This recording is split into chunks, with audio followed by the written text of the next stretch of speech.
আজ থেকে কিছু বছর আগের ঘটনা, যখন আমার 17 বছর বয়স ছিল। বাড়িতে আমার মা এবং আমি ছাড়া দাদু দিদা থাকত। বাবা কাজের জন্য বাইরে থাকত, 15 দিন পর একবার বাড়িতে আসত। মায়ের বয়স ছিল 37 বছর। নাম কামিনী। অনেক কম বয়সে মা আমাকে জন্ম দিয়েছিল। আমি ছোট থেকে ও সব ব্যাপারে সবকিছু জানতাম। ছোটবেলায় লুকিয়ে লুকিয়ে অনেকবার বাবা মায়ের দেখেছি। কাজের সময় বাবা মাকে সম্পূর্ণ দিত, ফলে মায়ের সুখের প্রতিটি কণা আমি দেখে নিয়েছি। আমার মা দেখতে ছিল নায়িকা দীপিকার মতো সুন্দর। আমার মায়ের প্রতিটা সৌন্দর্য দেখে যে কোনো মানুষের ইচ্ছা হবে। গ্রামের মেয়েদের বেশিরভাগই ভেতর কালো হয়, কিন্তু মায়ের ছিল একেবারে সাদা, গোলাপি এবং পুরো পরিষ্কার। এখন তো আর বাড়ি এসে বাবা মাকে দিই না। বাড়ি এসে একদিনের জন্য থেকে পরের দিনই চলে যায়। ফলে মায়ের ইচ্ছা দিন দিন বাড়তে থাকে। আর এদিকে মাকে সেবা করার জন্য আমার মন অস্থির হয়ে উঠতে থাকে। বাড়িতে মা বেশিরভাগ শাড়ি পরে থাকত। আমার এমন গল্প করতে খুব ভালো লাগে। অনেকবার গল্প পড়ে মাকে স্বপ্নে দেখেছি, মায়ের কথা ভেবে দিন কাটতে থাকে। হঠাৎ একদিন মায়ের পেটের যন্ত্রণা শুরু হলো এবং আমাকে ডাক্তারের কাছে নিয়ে যেতে ধরা পড়ল যে মায়ের ঠিক ওখানে একটা সিস্ট হয়েছে, অপারেশন করাতে হবে। এটা শুনে আমার খুব দুঃখ হয়েছিল। ভেবে নিয়েছিলাম যে মাকে সেবা করার আশা আমার আর পূরণ হবে না। বাবা ভালো গাইনোকোলজিস্টের সাথে আলোচনা করে মাকে অপারেশনের জন্য ভর্তি করল। অপারেশন করতে যেতে মায়ের ওখানে কিছু অংশ কেটে বাদ দিতে হলো, যার ফলে মা আর কোনোদিনও সন্তানের জন্ম দিতে পারবে না। এটা শুনে বাবা একটু দুঃখ পেলেও এটাই সত্য। তাকে মেনে নিতে হলো। মা কিছুটা সুস্থ হয়ে যেতেই মাকে বাড়িতে নিয়ে চলে আসা হলো। বাড়িতে এসে মা অল টাইম রেস্টে থাকত এবং মায়ের সুস্থ হতে হতে প্রায় একটা বছর কেটে গেল। এদিকে আমার মন থেকে মাকে সেবা করার ইচ্ছা সম্পূর্ণ চলে গেছে। আর মাকে নিয়ে কিছু ভাবি না। আমার বয়স 18 হয়ে গেছে, কলেজে উঠেছি, অনেক গার্লফ্রেন্ড জুটেছে, তাদের অনেকের সাথে অনেক কিছুই করেছি। এখন 2025 সাল, মা এখন পুরো সুস্থ হয়ে গেছে। মা গ্রাউন্ড ফ্লোরে রুমে থাকে আর আমি ফার্স্ট ফ্লোরে একটা রুমে থাকি। অপারেশনের পর থেকে মা বাড়িতে নাইটি পরে থাকত সব সময়। এখন মায়ের সাথে বাড়িতে খুব নর্মালভাবে থাকি। নর্মালভাবে কথা বলি এবং মায়ের দিকে কোনো খারাপ নজরে তাকাই না। এভাবে কিছু সপ্তাহ কাটতে থাকে। হঠাৎ একদিন রাত 12টায় পেচ্ছাপ করার জন্য নিচে আসি। আমাদের বাড়িতে একটা বাথরুম ছিল যেটা গ্রাউন্ড ফ্লোরে ছিল। নিচে এসে দেখি মায়ের রুমে এখনও লাইট জ্বলছে। আমি হয়তো ভাবলাম মায়ের কিছু শরীর খারাপ করেছে, তাই এখনও জেগে আছে। তাই দরজায় টোকা দিলাম, কিন্তু মায়ের কোনো সাড়া পেলাম না। তারপর আমি জানলার কাছে আসলাম। জানালা একটা ছোট ফাঁকা আছে। জানলার ফাঁকে চোখ রাখতে আমার গায়ে কাঁটা দিয়ে উঠল। আমার মা বিছানার উপর সম্পূর্ণ হয়ে বসে আছে, কানে হেডফোন, মোবাইলে কি দেখছে, এক হাত দিয়ে মালিশ করছে, আরেক হাত দিয়ে একটা সাথে তোরে খাচ্ছে। গ্রীষ্মকাল হয়, রুমে ফ্যান চলছিল এবং কানে হেডফোন থাকায় আমি বাইরে থেকে ডাকতেও মা শুনতে পাইনি। অপারেশনের পর মায়ের কেমন যেন এক সাইড ছোট হয়ে গেছে। অপারেশনের কাটা দাগ দেখা যাচ্ছে আর তার পাশে কেমন যেন জঙ্গলের মতো মনে হচ্ছে। হয়তো বাবা এখন আর মায়ের সেবা করে না, তাই যত্ন নেওয়া হয়নি মাকে। এই অবস্থায় দেখে আমার ইচ্ছা অনেক দিন পর আবার জেগে উঠল। তারপর আমি সোজা তো যেতে চলে গেলাম। তো যেতে গিয়ে মায়ের কথা ভেবে মনের ইচ্ছেগুলো পূরণ করলাম। অনেকদিন পর মাকে ভেবে হাত শান্তি পেলাম। শরীর খুব ক্লান্ত লাগছিল, তাই আমার রুমে গিয়ে শুয়ে পড়লাম। শুয়ে পড়তে কখন যে ঘুমিয়ে গেছি বুঝতে পারলাম না। পরের দিন সকালে ঘুম থেকে উঠলাম। ঘুম থেকে উঠে গত রাতের ঘটনার কথা মনে পড়তেই গা কাটা দিয়ে উঠল।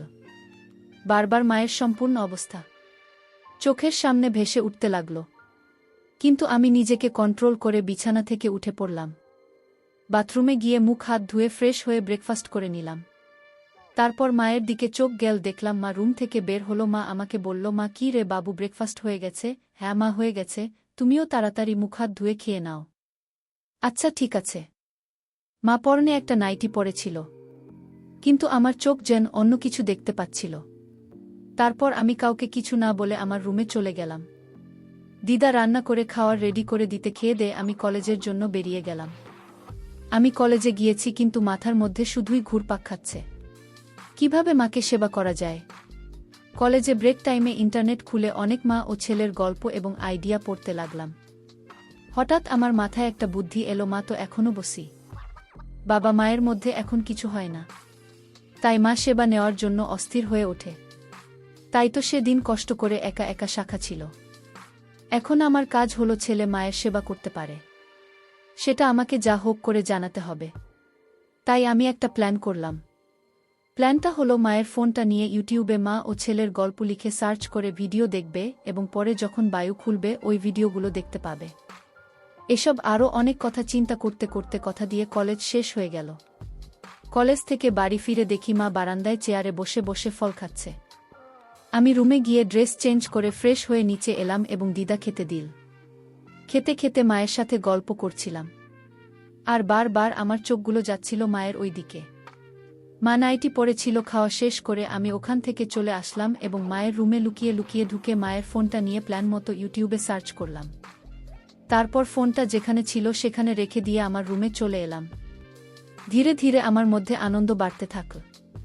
কখন মা ওইগুলো দেখবে এবং কখন ফলাফল পাবে সেই আশায় বসেছিলাম। দেখতে দেখতে সন্ধ্যা হয়ে রাত হয়ে গেল। আমি ঘুমিয়ে পড়লাম ওই দিন আর রাতের বেলা উঠিনি। একবারে পরের দিন সকালবেলা ঘুম ভাঙল। ঘুম থেকে উঠতে একটু দেরি হয়ে গিয়েছে। ফ্রেশ হয়ে নিচে এসে দেখলাম মা আমার আগে উঠে রেডি হয়ে পড়েছে। মাকে দেখে একেবারে নর্মাল মনে হচ্ছিল। আমার মনটা একটু উদাস হয়ে পড়েছিল। মনে মনে ভাবলাম আমার প্ল্যান কাজ করে না। মা আমাকে দেখতে পেয়ে বলল, কিরে আজকে উঠতে এত দেরি হলো? এমনি দেরি হয়ে গেল? মামা একটু ভুরু কুঁচকে আমাকে বলল, গত রাতে মাঝ রাতে বাইরে উঠেও পরের দিন সকালে তাড়াতাড়ি উঠে পড়ি। আর আজকে রাতে সারারাত ঘুমিয়েও ঘুম থেকে উঠতে দেরি হয়ে গেল। তারপর মা আমার দিকে তাকিয়ে মুচকি হাসল। মায়ের এই কথা শুনে আমি তো পুরো অবাক হয়ে গেলাম। মা কি করে জানো যে আমি আগের দিন মাঝরাতে উঠেছিলাম? তাহলে কি মা আমাকে জানালা দিয়ে দেখার সময় দেখে ফেলেছে না? তা কি করে হয়? মা তো তখন নিজের কাজে ব্যস্ত ছিল। তাহলে মা কি বোঝাতে চাচ্ছে? এসব আরও কথা মাথার মধ্যে ভাবতে থাকলাম। তারপর মা বলে উঠল, কি রে বাবু, কি এত ভাবছিস? না তেমন কিছু না। আচ্ছা ঠিক আছে, খেতে বস। তোর দিদা আর দাদু আজকে একটু বাইরে গেছে, ফিরতে দেরি হবে। আর আমি আজকে তোর জন্য সুজির হালুয়া বানিয়েছি, খেয়ে দেখ কেমন লাগে। আমি কিছু না বলে চুপচাপ চেয়ারে বসে খাওয়ার জন্য প্রস্তুত হলাম। মা আমাকে থালায় কিছুটা সুজির হালুয়া দিল এবং নিজেও কিছুটা নিয়ে আমার পাশে খেতে বসল। আজকের মাকে কিছুটা অন্যরকম লাগছিল। কিন্তু হঠাৎ খেতে খেতে আমার চোখ চলে গেল মায়ের দিকে। মা আজকেও নাইটি পরেছিল, তবে আজকে মাকে অন্যরকম সুন্দর লাগছিল। আরও স্পষ্টভাবে বোঝা যাচ্ছিল। আমার ছোট বাবাজি ধীরে ধীরে বড় হতে লাগল। কিন্তু আমি নিজেকে সামলে নিলাম, কারণ পাশে মা বসে আছে। আমি চুপচাপ অনেক খেতে শুরু করলাম। হঠাৎ না বলে উঠল, বাবু তোকে একটা আজকে কাজ করে দিতে হবে আমার। কি কাজ মা? আমার অপারেশনের পর যে কাটা দাগ রয়েছে ওটা ভাল হওয়ার জন্য। ওখানে প্রত্যেক দিন একটা মলম লাগাতে হয়। তোর দিদা প্রত্যেক দিন লাগিয়ে দেওয়া। আজকে তো তোর দিদা বাড়িতে নেই, তাই তোকে আজকে লাগিয়ে দিতে হবে। এই কথা শোনার পর আমি নিজের কানকে বিশ্বাস করতে পারছিলাম না। তারপর আমি কিছুটা অবাক হয়ে বললাম, আচ্ছা ঠিক আছে মা, আমি লাগিয়ে দেব। কখন লাগাতে হবে বলো? দুপুরের স্নান করে খেয়ে দে তো রুমে চলে যাবি। আমার খাওয়া দাওয়া হয়ে স্নান হয়ে গেলে তোকে আমি ফোন করে ডেকে নেব। আচ্ছা ঠিক আছে মা। তারপর আমি ওখান থেকে সোজা আমার রুমে চলে এলাম। মনে মনে ভাবতে লাগলাম, জীবনে প্রথম একটা নতুন অনুভূতি হবে। আমি অস্থির হয়ে উঠছিলাম। তখন একবার দুপুর হবে, তখন একবার মায়ের কাছে যাব। দেখতে দেখতে দুপুর হয়ে গেল। স্নান করে খেয়ে দিয়ে আমি রুমে চলে এসে মায়ের ফোনের অপেক্ষা করতে থাকলাম। হঠাৎ ফোনে রিং বেজে উঠল। দেখলাম মা ফোন করেছে। ফোনটা ধরলাম, আমার রুমে আসতে বলল। আমি ফোনটা রেখে রুমের কাছে চলে এলাম। রুমের সামনে এসে দেখি দরজা খোলা রয়েছে। আমি রুমের ভেতরে ঢুকলাম। রুমের ভেতরে ঢুকে দেখি মা একটা নাইটি পরে বিছানায় শুয়ে আছে। মা আমাকে দেখে বলল, বাবা রুমের দরজা লাগিয়ে দেয়। আমি দরজাটা লাগিয়ে দিলাম। তারপর মা আমাকে বিছানায় উঠে আসতে বলল। আমি বিছানায় উঠে মায়ের পাশে গিয়ে বসলাম। কি ঘটতে চলেছে আমি কিছুই বুঝতে পারছিলাম না। আমি চুপচাপ বসে রইলাম। মা আমাকে বলল, টেবিলে মমতা রাখা আছে, নিয়ে আসতে। আমি নিয়ে এসে মাকে দিলাম। তারপর মা সম্পূর্ণ হলো, এটার জন্য আমি একদম প্রস্তুত ছিলাম না। আমি হাঁ করে মায়ের দিকে চেয়ে বসেছিলাম। মা আমাকে হাত ধরে নাড়া দিয়ে বলে উঠল, ও রকম করে হাঁ করে কি দেখছিস? এই ধর্ম নিয়ে মালিশ করে দেয় এই জায়গাটায়। আমি মায়ের হাত থেকে মলমটা নিয়ে কিছুটা মলম বারো করে হাতে নিয়ে উপর দিলাম। তারপর আস্তে আস্তে ক্ষতস্থানে মালিশ করতে লাগলাম। আর এদিকে আমার ছোট বাবাজি বড় হয়ে গেছে। আমি নিজেকে সামলে নিয়ে চুপচাপ বসে মালিশ করতে লাগলাম। মায়ের সেবা করতে পেরে আমারও অনেক ভাল লাগছে। তারপর মা আমাকে ব্যাগ থেকে একটা ক্রিম ও মালিশ তেল আনতে বলল। আমি মায়ের কথামতো এনে মাকে দিলাম। তারপর মা আমাকে ক্রিমটা আমার হাতে দিয়ে বলল, বাবু জানিস অপারেশনের পর আমারও একটু দুর্বল হয়ে পড়েছে, তাই কিন্তু ডাক্তার দিয়েছে মালিশ করার জন্য। এই ক্রিমটা নিয়ে আমার এখানে মালিশ করে দে। আমি নিজের চোখ আর কানকে বিশ্বাস করতে পারছিলাম না।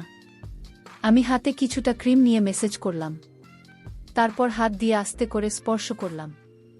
এদিকে আমার ভেতর লাফালাফি করতে লাগল। আমি বুঝতে পারছি ভালোমতো মায়ের সেবা করতে পারলেন না, সুস্থ হয়ে যাবে মালিশ করতে করতে। হঠাৎ মায়ের মুখের দিকে লক্ষ্য করলাম, দেখলাম না চোখ দুইটা বুঝি ঘন ঘন নিঃশ্বাস নিচ্ছে। আসলে আমার মতো করে দাও কখনো মায়ের সেবা করত না। মায়ের নিঃশ্বাস ঘাট হয়ে আসছে, বুঝতে পারলাম মায়ের সেবা নেওয়ার ইচ্ছা ধীরে ধীরে বাড়ছে। তারপর আমি মায়ের দিকে তাকাতে মায়ের চোখে চোখ পড়ে গেল। মা আমার দিকে তাকিয়ে আছে আর মুচকি মুচকি হাসছে। মা বলল, বাবা আমার এত সেবা যত্ন করলি আমি ভাবতেই পারিনি তুই আমার সেবা করবি। মায়ের কথা শুনে আমি একটু লজ্জায় পেলাম। মা বলল, সেদিন তো মাঝ রাতে লুকিয়ে লুকিয়ে খুব আমাকে দেখছিস, আমার মজা নিচ্ছিলেন, আর এখন লজ্জা পেলে হবে। মায়ের এই কথা শুনে বুঝতে পারলাম যে একদিন নিশ্চয়ই মা আমাকে দেখেছে। আমি মাকে জিজ্ঞাসা করলাম, তুমি কিভাবে দেখলে? মা বলল, আমি সব জানি, তুই যে আমার সেবা করতে চাই আমি তা অনেক আগে থেকেই জানি। আমার অপারেশন এর আগেও তোর বাবা যখন আমাকে সেবা করত তখন লুকিয়ে লুকিয়ে দেখতাম, সেটাও আমি জানি। মায়ের এইসব কথা শুনে আমি পুরো চুপ হয়ে গিয়েছিলাম, মনে মনে লজ্জা পাচ্ছিলাম। তারপর মা আমাকে বলল, এর আগে কতজনের সেবা করেছিস? 2 জন বান্ধবীকে। আমি মাকে সত্যি কথাটাই বললাম। মাদক পেয়ে বলল, পোড়া কপাল, আমার অপারেশনটা যদি না হতো আমার ছেলে তার জীবনের প্রথম সেবা তার নিজের মায়ের সাথেই করতে। সত্যি মা, তোমাকে সেবা দেওয়ার ইচ্ছা আমার অনেক দিন থেকেই ছিল, আর অপেক্ষা করাও না। প্রায় 1 ঘন্টা মায়ের সেবা করলাম। মায়ের সেবা করতে গিয়ে খুব ক্লান্ত হয়ে গেছি। মা বলল, নিজের মায়ের সেবা করতে পেরে কেমন লাগল? খুব ভাল লাগল মা। আবার রাতে হবে তো? রাতে তো পাশের রুমে দাদু দিদা থাকবে, আওয়াজ হলে তো সব শুনতে পেয়ে যাবে, তাহলে তুমি উপরে আমার রুমে চলে আসবে। মা বলল, আচ্ছা ঠিক আছে। মা তুমি এখানে তা পরিষ্কার করো না কেন? আগে কত সুন্দর করে পরিষ্কার করে রাখতে। পরিষ্কার করে রাখলে জায়গাটা খুব সুন্দর লাগতো। তোর দরকার তুই পরিষ্কার করেননি। আচ্ছা ঠিক আছে, পরে একদিন পরিষ্কার করে দিব। মা বলল, দাঁড়া আমি দলের থেকে আসি, খুব জোরে কিছু পেয়েছে। মা ফ্রেশ হয়ে বেরিয়ে আসতে আমিও বাথরুমে গিয়ে ফ্রেশ হয়ে নিলাম। দেখতে দেখতে সন্ধে হয়ে গেল, দাদু দিদাও বাড়িতে চলে এলো। ওই দিন রাতেও আমি মায়ের খুব সেবা করেছিলাম। এরপর থেকে প্রত্যেক দিন রাতে আমার রুমেতে মায়ের সেবা করি। এইভাবে মায়ের সেবা করার ফলে মায়ের সাথে আমার সম্পর্ক ঘনিষ্ঠ হয়ে গেল। এইভাবে 1 সপ্তাহ লাগাতার। এরপর কিভাবে ওখানে ময়লা পরিষ্কার করা যায় পরিকল্পনা করলাম। পরের দিনটা ছিল ছুটির দিন, রবিবার। সকালবেলা ঘুম থেকে উঠে ফ্রেশ হয়ে নিচে এসে দেখি মা আগে থেকে আমার জন্য ব্রেকফাস্ট নিয়ে অপেক্ষা করছে। আমাকে দেখতে পেয়ে মা আমাকে গুড মর্নিং বলল, আমিও গুড মর্নিং বললাম। তারপর খেতে বসলাম। খেতে খেতে মায়ের সাথে গল্প করতে লাগলাম। মা তোমার জন্য আজকে একটা সারপ্রাইজ আছে। কি সারপ্রাইজ বলো না? সারপ্রাইজ যদি আগে থেকে বলে দিই সেটা আর সারপ্রাইজ থাকবে কি করে? আচ্ছা শোন, আমি খেয়ে দিয়ে বাজারের দিকে বেরোবো, কিছু জানার থাকলে বলে দিও। না, বাজারে ভালো লুব্রিকেন্ট পেলে নিয়ে আসিস। আচ্ছা ঠিক আছে। তারপর আমি খেয়ে দিয়ে বাইক নিয়ে মার্কেটের দিকে চলে গেলাম। বাড়ি ফিরতে প্রায় দুপুর 11টা বেজে গেল। আমি তো আজকে আগে থেকে প্ল্যান করে রেখেছি মায়ের ওই ময়লাগুলো ভালো করে পরিষ্কার করে আজকে হেব্বি কাজ হবে। তাই খুব সুন্দর সুগন্ধযুক্ত একটা লুব্রিক্যান্ট নিয়ে এসেছি। বাড়িতে এসে দেখি মা গায়ে কাপড় জড়িয়ে টয়লেটের দিকে যাচ্ছে। মাকে দেখতে পেয়ে মাকে বললাম, মা আজকে একসাথে স্নান করব। আচ্ছা ঠিক আছে, আমার খুব জোর টয়লেট পেয়েছে, টয়লেট করে তোকে দেখে নেব। আচ্ছা তুমি টয়লেট করতে যাও, কিন্তু জোটের দরজা খোলা রাখবে, আমি আসছি। ওরে আমার দুষ্টু ছেলের এ। আচ্ছা ঠিক আছে, তাড়াতাড়ি। তারপর আমি বাবার শেভিং কিট আর সেভিং ক্রিমটা নিয়ে তথ্যের দিকে গেলাম। আমার হাতে সেভিং ক্রিম, আর সেদিন কি দেখে মা বুঝতে পেরে গিয়েছিল কি সারপ্রাইজ দিতে চলেছি। তারপর আমি গামছা দিয়ে মায়ের চোখ বেঁধে দিলাম। আর বললাম সব হয়ে যাওয়া পর্যন্ত চোখ বন্ধ রাখুন, পরে জাদু দেখাতো মায়ে। ঠিক আছে। মা বলল, এরকম ভালো কাজ তো করতে পারিস, তোর বাবা এমন ভালো কাজ করেনি। তুই সত্যি জাদু জানিস কি? যে বল মা, জাদুকর আমি নই সেটা তুমি। মা মুচকি হাসি। আমি মায়ের কষ্ট সইতে পারছিলাম না। এবার আমি মাকে জল ঢেলে স্নান করিয়ে গা মুছে দিলাম। আমি নিজেও স্নান করলাম। আমি গামছা নিয়ে গিয়েছিলাম, সেটা পরে নিলাম। আর মাকে একটা গামছা পরিয়ে দিয়ে আমার রুমে এনে আয়নার সামনে দাঁড় করালাম। মা নিজেকে আয়নায় দেখে অবাক। এটা কি সত্যি? আমি বিশ্বাস হলো না। মা নিজের চোখে নিজের পরিষ্কার দেখে অবাক। সত্যি তো পরিষ্কার দেখে আজ আমাকে সত্যি খুব ভালো লাগছে। এবার দুজনেই রেডি হয়ে নিলাম। দিদা আমাদের জন্য ভাত বেড়ে রেখে দিয়েছিল। দুজনেই দুপুরের খাবার খেয়ে নিলাম। আমার প্রথমে খাওয়া হয়ে যেতে আমি আমার রুমে চলে এসেছি, এসে শুয়ে পড়েছি। কিছুক্ষণ পর দেখি পেছনে পেছনে মাও আমার রুমে এল। আমি মাকে দেখতে পেয়ে বললাম, কিন্তু দুপুরে ঘুমোবেন না? না রে, ঘুমাতে ইচ্ছা করছে না, ভেতরটা এখনো কেমন যেন করছে। আর একটু মায়ের সেবা কর। আবার সেবা করব? হ্যাঁ, কেন? তুই কি আমার সেবা করতে পারবি না? তোর বল শেষ, তুমি যখন বলবে তখনই তোমার সেবা করার জন্য আমি প্রস্তুত। আহারে আমার লক্ষ্মী ছেলেটা। মা বলল, এভাবে আমি বেশিক্ষণ থাকতে পারবো না, যা করার তাড়াতাড়ি করবি। মায়ের সেবা করতে আমার অনেক কষ্ট হচ্ছিল, তবু মাকে সুস্থ করার জন্য মায়ের সেবা করে গেলাম। তারপর প্রায় 1 ঘন্টা পর ঘুমিয়ে পড়লাম। আমার ঘুম ভাঙল সন্ধে 6টায়। আমি ঘুম থেকে উঠে দেখি মা তখনও ঘুমাচ্ছে। মাকে ওই অবস্থায় ঘুমিয়ে থাকাতে পুরোপুরি মতো লাগছিল। আমি মাকে ডেকে ঘুম থেকে তুললাম। ঘুম থেকে উঠে মা ফ্রেশ হয়ে নিচে চলে গেল। আমিও ফ্রেশ হয়ে নিলাম। দুজনে ফ্রেশ হয়ে টিভি দেখতে বসলাম। দিদা আমাদের দুজনের জন্য চা করে নিয়ে এল। আর দিদা বলে গেল যে আজকে দুগ্ধ চা হবে না, বাড়িতে দুগ্ধ নেই। দাদু মার্কেটে গেছে দুগ্ধ আনতে। দিদা রান্নাঘরে চলে যেতে মাকে বললাম, বাড়িতে কত দুগ্ধ থাকতে। দিদা বলে, দুগ্ধ নাই। কেন যে এমন মিথ্যা কথা বলে? দেখলে কি হবে, আসলে কোথাও নেই। আচ্ছা, আমি ছোটবেলায় কতদিন খেয়েছি? অনেক দিন খেয়েছিস, আমার প্রচুর হতো, তুই খেয়ে শেষ করতে পারতিস না। তোর বাবাও খেত। আচ্ছা মা, এখন আর তোমার হবে না? না রে বাবু, একমাত্র প্রেগন্যান্সি হলে তারপরেই বাচ্চার জন্ম দিয়ে আসে। আমি তো আর কখনো বাচ্চার জন্ম দিতে পারবো না। আচ্ছা, এ ব্যাপারে কোনো গাইনোকোলজিস্টের সাথে কথা বললে কেমন হবে? হয়তো এমন কোনো পদ্ধতি থাকতে পারে যাতে প্রেগন্যান্সি না হয়েও আসবে। আচ্ছা তুই দেখ তোর মায়ের কি করলে ভালো হবে, তুই জানিস। তখন থেকেই আমার মাথায় মায়ের খাওয়ার চিন্তা ঘুরছিল। আমি এই সম্পর্কিত অনেক ভিডিও ইউটিউবে দেখলাম। ইউটিউবে ভিডিও দেখে বুঝতে পারলাম যে প্রেগন্যান্সি ছাড়াও আসে একটা ওষুধের মাধ্যমে, তবে সেটা ডাক্তারের পরামর্শ নিয়ে খাওয়া ভালো।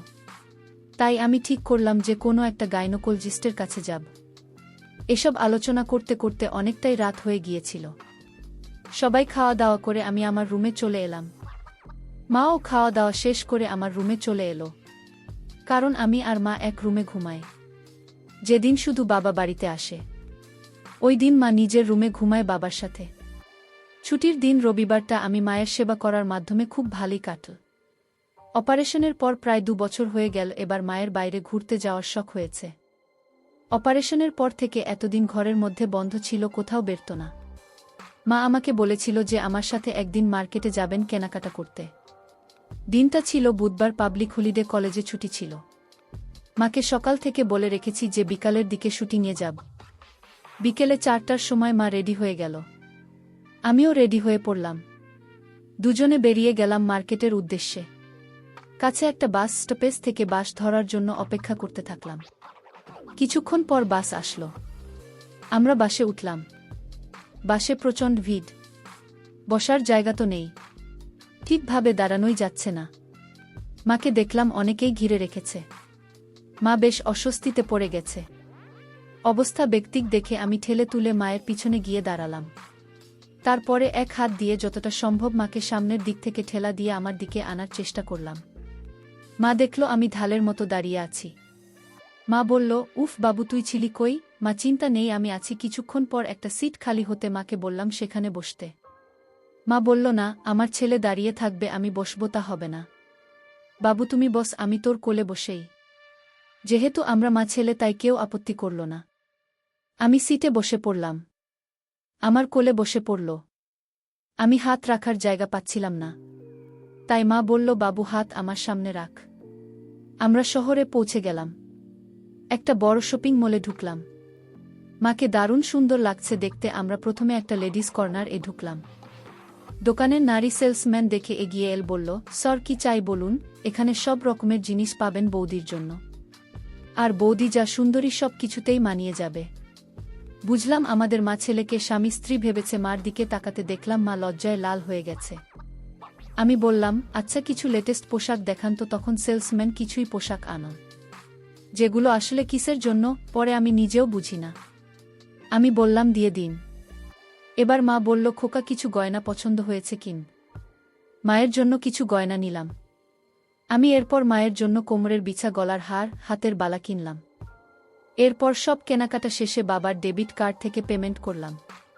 আমরা যখন ফিরল তখন সেই সেলসম্যান বলল, স্যার বৌদির জন্য যা যা নিলেন সব ট্রাই করে দেখবেন, কোনো সমস্যা হলে একদিনের মধ্যে চেঞ্জ করে নিতে পারবেন। এর পর আমরা কিছু খাওয়া দাওয়া করে বাড়ি ফেরার জন্য প্রস্তুত নিলাম। তখন প্রায় রাত 9টা বেজে গেছে।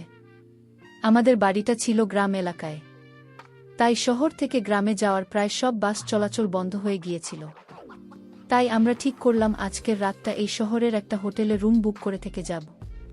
তাই বাড়িতে দিদাকে ফোন করে জানিয়ে দিলাম আমরা আজকে ফিরব না। কাছের একটা সস্তা হোটেলে একটা রুম ভাড়া নিলাম। রুমে ঢুকে আমি পোশাক চেঞ্জ করে নিলাম। আমি দুজনের জন্য রাতের খাবার অর্ডার করে দিলাম। সারাদিন ঘুরে টুরে মা খুব তাড়ছিল, তাই আজকে বলে দিল আজকে আর কিছু হবে না। তাই রাতের খাবার খেয়ে দুজনে শুয়ে পড়লাম।